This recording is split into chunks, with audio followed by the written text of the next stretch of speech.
नमस्कार दोस्तों, मैं आलोक शुक्ला आज फिर उपस्थित हूं आज के प्रसंग में एक नए विषय के साथ।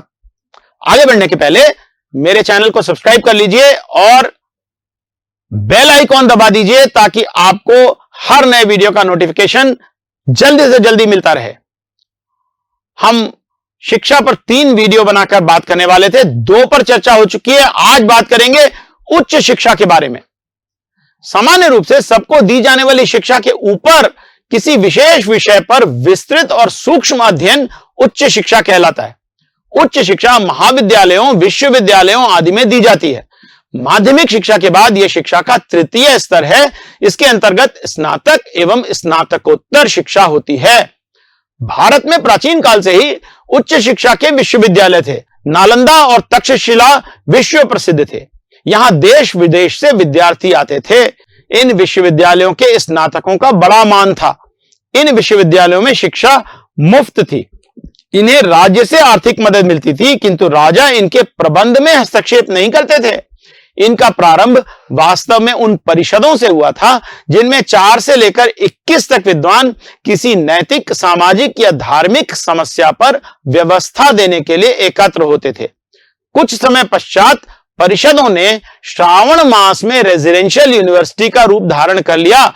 इसमें वेद, दर्शन, नीति शास्त्र, इतिहास, पुराण, धर्मशास्त्र, दंड नीति, सैन्य शास्त्र, अर्थशास्त्र, धनुर्वेद और आयुर्वेद आदि सभी विषयों की उच्चतम शिक्षा दी जाती थी।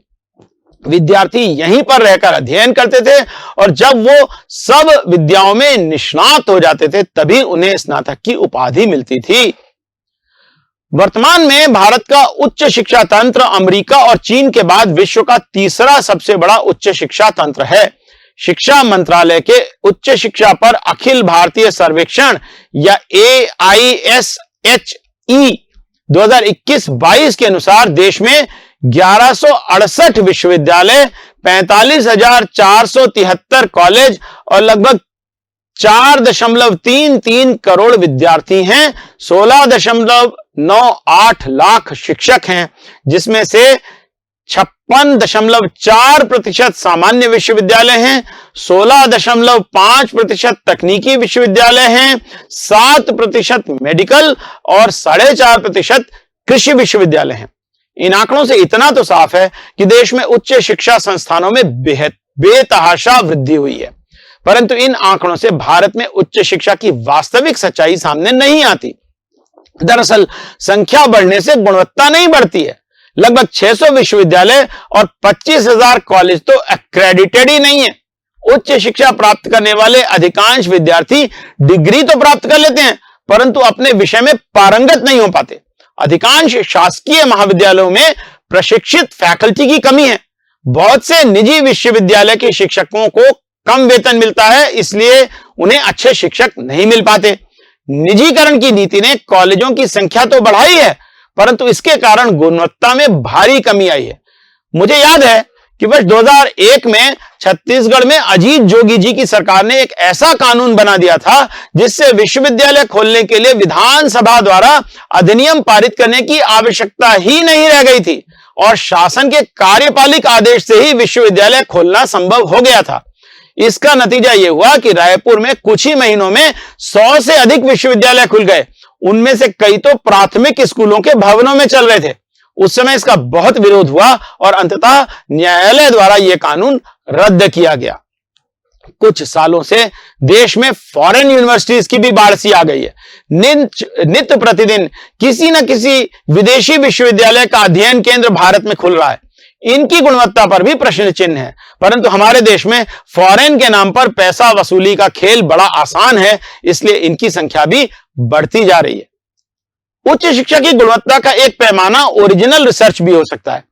भारत में वर्ष 2017 से 2022 के दौरान लगभग 13 लाख रिसर्च पेपर प्रकाशित हुए। भारत चीन के 45 लाख, अमेरिका के 44 लाख और यूनाइटेड किंगडम के 14 लाख के बाद चौथे स्थान पर है। परंतु यदि साइटेशन की दृष्टि से देखा जाए तो भारत विश्व में 9वें स्थान पर है। साइटेशनों की संख्या से यह पता लगता है कि शोध का स्तर क्या है।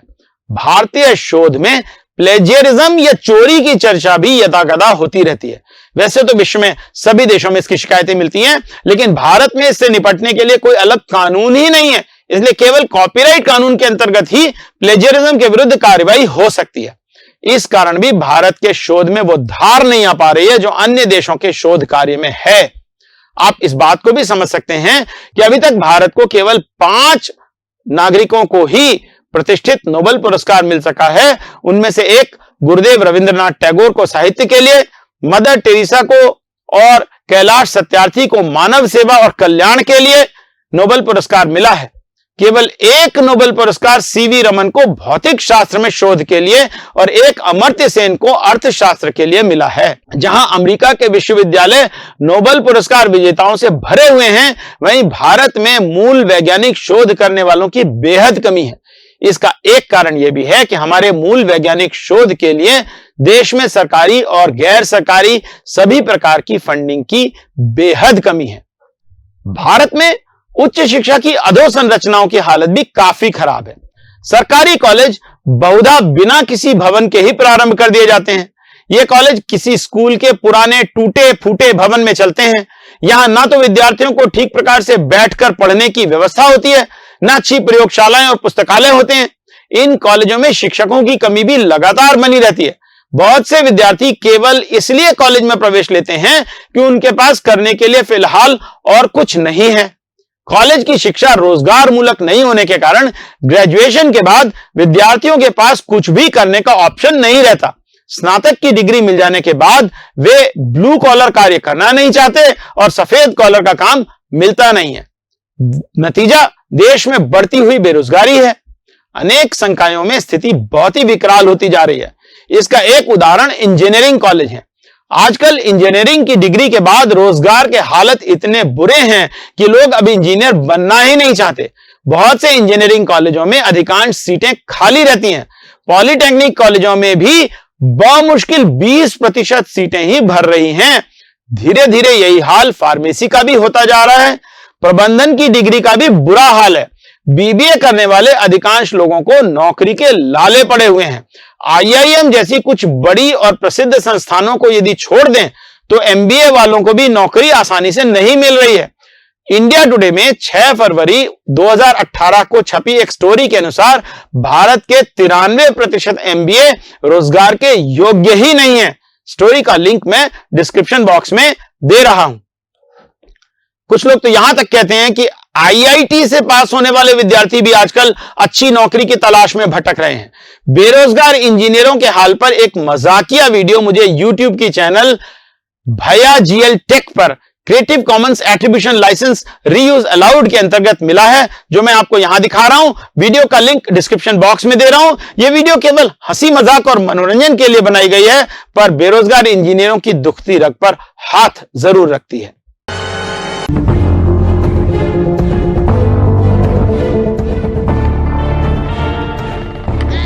पैसे निकाल, तू पैसे है भाई, पैसे चाहिए भाई। नहीं है पैसे तो बिल्कुल भी नहीं निकालने पड़ेंगे पैसे। भाई मैं कुछ खरीद गुस्सा दूंगा मैं, पैसे निकाल गुस्सा दूंगा। भाई पैसे बिल्कुल भी भाई साहब, मैं आपका हाथ जोड़ता हूँ, मैं आपका पैर पड़ता हूँ, मेरे पास बिल्कुल भी पैसे नहीं है, कुछ भी नहीं है। कुछ तो होगा तेरे पास, तेरे जेब संभालने दे।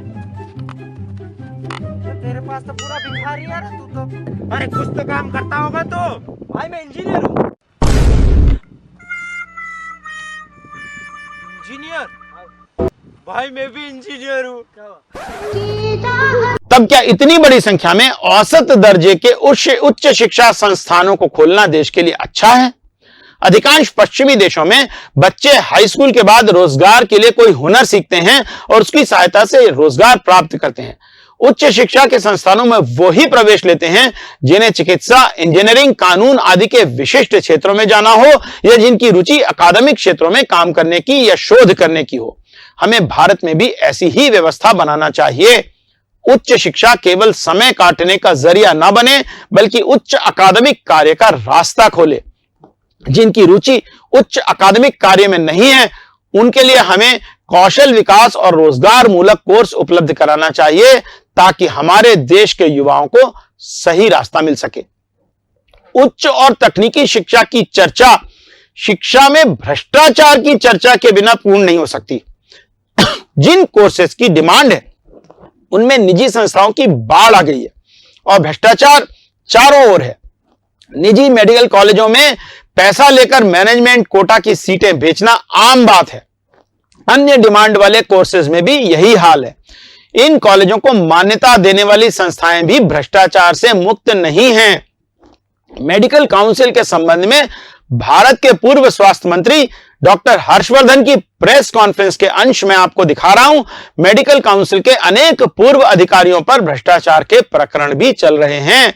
इन पर लगाम लगाने की बड़ी आवश्यकता है। तो आप ये प्रेस कॉन्फ्रेंस देखिए और मुझे विदा दीजिए। नमस्कार। I have also echoed my views about the functioning of Medical Council of India on number of occasions. It is not that he is echoing those views. A lot of people in this country echo their views like this.